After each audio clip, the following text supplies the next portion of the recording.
এ ভয়, কেমন আছেন সবাই? শীত গেল, রোজা গেল, ঈদ এলো, সাথে বাংলা নববর্ষ। এখন আর কি নতুন পোশাক পরে ইন করে ফাঙ্কো গেটাবে দেশ দুনিয়া চক্কর দিবেন আর কি।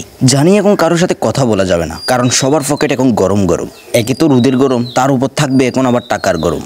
আমি বুঝি না এত গরমের মধ্যে দিয়েও আবার নতুন পোশাকের গরম নিয়ে এরা পুরো দিন থাকে কেমনে। আবার এর ভিতর আরেকটা কথা আছে, ঈদের মধ্যে কেউ সালামি দিতে চায় না, সবাই শুধু সালামি নিতেই চায়। যারা এই 2 নম্বরে কাজটা করে তাদেরকে বলছি, আরে বেটা অনেক দিনই তো সালামি নিয়েছিস, এখন তো দেওয়া শুরু কর।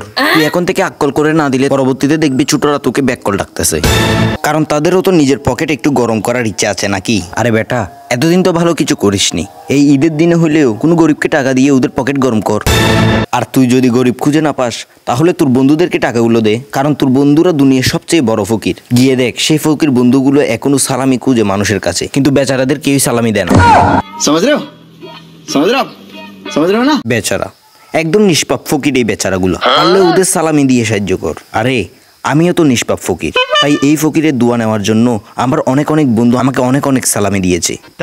তাই তুইও তোর চেনা নিষ্পাপ ফকিরগুলোকে সালামি দেওয়া শুরু কর, দেখবি ওদের দোয়ায় তুই মোটামুটি বড়লোক হয়ে গেছিস। নলেজ দেখছেন কি নলেজ।